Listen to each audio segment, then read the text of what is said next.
So, can Deontay Wilder have a standing chance in the trilogy against Tyson Fury? You know, that's one of those to be or not to be questions. To be honest, from what I hear, I was watching Showbiz earlier when I got up, and he made an announcement that the fight's been postponed to October. So, in my mind, that's a good thing. That benefits Deontay Wilder, especially when you think about, you know, Deontay Wilder and Tyson Fury rematch was sort of a quick turnaround for Deontay Wilder, coming off the Luis Ortiz fight. So, and that's if the fight happens in October. So right now with the virus out, everything is getting pushed back. So, you know, a wise person is going to be able to take advantage and utilize extra time. I know a lot of people don't consider Deontay Wilder a wise man, and they don't consider his team to be wise, like he doesn't keep a wise company. I know some people definitely don't believe that his fan base is of intelligence. But, you know, I have a different opinion contrary to that. Contrarily, I do feel like in every group of people you're going to have a few, you know, knuckleheads. But at the end of the day, man, the human race itself is going to be full of a mixture of intelligence and mental deficient people, and then everything in between, knuckleheads and all, for every single sport, for every single athlete, and all of their fans is going to be a group of smart and dumb people, and everybody has something to offer to the table. You know what I'm saying? First of all, it's about balance anyway. Life is about balance. So anyway, real quick, do I feel like Deontay Wilder has an opportunity to win in a trilogy match? Absolutely.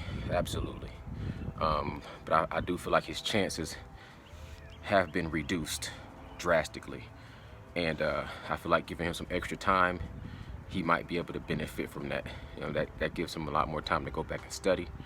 And Tyson Fury does not do well with idle time. They say idle time and idle hands is the devil's playground, the devil's workshop.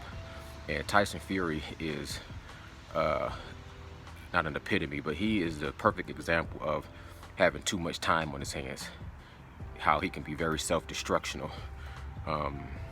He said even when he was training up to this rematch that he only got one off day, and he hated that one off day. I think he said it was on a Sunday. That one Sunday off day was depressing, and was almost every single one day off would relapse him into a depression moment. So him having extra time on his hands can play negative. But at the end of the day, if the trilogy does happen, I would prefer to see both men on the A game, 100% clean fight. I would like to see a good, clean fight, and then let the best man win. So when you get somebody like Dillian Whyte saying Deontay Wilder has no chance, you know, he has no way to make adjustments, I feel like every fighter, if he is willing to dedicate himself, can make adjustments. You know what I'm saying? And, you know, no disrespect to Dillian Whyte, because I'm going to give Dillian Whyte a compliment, because people don't like when I talk negative about Dillian Whyte. I'm going to give Dillian Whyte a compliment. But first, I'm going to give him a little bit of a jab. Dillian Whyte was laughing hysterically when Deontay Wilder took that ass whooping from Tyson Fury, right? Now, he got beat so bad and he laughed all over the place, you know what I'm saying? And they always say, let he who laughs last or last first get the last laugh. However that little saying goes, Dillian White was laughing when Deontay Wilder lost. So I had to go back and watch Dillian White fight Anthony Joshua. And I'm going to tell you what, don't laugh. You can smirk a little bit, but in comparison to what Anthony Joshua did to Dillian White should have the respect and the modesty to look at Deontay Wilder and say, hey man, he got beat that day, but I've been beaten, and I've been beaten a lot worse. So that's to say Dillian White is just taking some low blow jabs and showing a little bit of low class mentality against Deontay Wilder. But I think those two have a personal issue. So, you know, you got to let that slide. You know, they one day hopefully get to settle that out in the ring. Now, for my credit, for my credit, I'm going to give to Dillian White. A lot of people say that Deontay Wilder's first fight with Tyson Fury should have been a knockout, and the count was wrong. And Jack Reese didn't do a good job at counting out Tyson Fury. I'm going to say contrary. They said, you know, when he got knocked down, Jack Reese wasn't even paying attention to Tyson Fury. He went over to look at the opposite corner, and he came over to start counting for Tyson Fury at about 5 and gave him an extra 5 seconds or whatever. You know how the story goes. To me, Jack Reese, you know, he didn't do an absolutely perfect job, but at the end of the day, that was not a knockout. My props and credit to Dillian White is, if you watch a proper knockout, when Dillian White fought Chisora for the second time, when he knocked out Chisora, I believe it was in the 10th or the 11th round, that was a legit knockout. And I don't know who the referee was, but if you pay attention to the Jack Reese with Deontay Wilder versus Tyson Fury, and then you pay attention to the referee from Dillian White and Chisora, the referee from that match, the Dillian White-Chisora match, didn't pay Chisora no attention for the first half of the 10-second count, because he knew that was a 100% a knockout. He seen Chisora get knocked down. He got Dillian White and kind of walked him over to the right place, and then kind of walked back over to Chisora and just waved off the fight. That is a legit knockout. There was no need to count. Chisora was not getting up, and that's to give credit to Jack Reese, because he did a better count than that referee did, and that's to give props and give credit to Dillian White, because Dillian White properly knocked out Chisora. So just want to give him that little bit of a credit. Not a little bit. Let me reword that. I want to give him that credit, you know what I'm saying, to acknowledge that was a masterclass performance against Chisora in the second fight.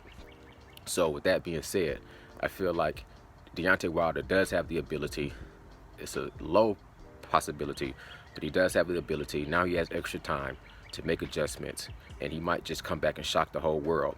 And I know a lot of people do not want to hear that or even talk about that, but I just feel like everybody deserves a fair opportunity, you know what I'm saying? And that's what trilogies are there for. Matter of fact, you can have, I just finished watching the Manny Pacquiao movie, and how many times did he fight Juan Manuel Marquez? You know what I'm saying? And those, all three of those fights were highly controversial, except for the fourth fight when Manny Pacquiao got knocked out. You know what I'm saying? And Manny Pacquiao and Dillian White have a lot in common. When Manny Pacquiao was first coming up, he was very, very raw, and all he really had was a powerful, sneaky, strong left hand, versus Deontay Wilder only having that main power punch in that right hand. And what happened was Manny Pacquiao got with Freddie Roach. Freddie Roach trained him up. He relied on that powerful left hand until his fight with Barrera, I believe. If it wasn't Barrera, I forget who the guy he fought, but he got beat. And then Freddie Roach went back to the drawing board and said, let's completely remake Manny Pacquiao to be ambidextrous and have power and confidence in his right hand just as much as he does have it in his left hand. And he totally recreated Manny Pacquiao to become what he is now. And that was halfway through his career. So with that being said, Deontay Wilder does have the ability to make adjustments, and he definitely has just right now slightly more than even a puncher's chance to win against Tyson Fury if they have a trilogy. So everybody, stay safe, keep your immune system up. Remember, life is a marathon, it's not a sprint. So take your time before your time get took.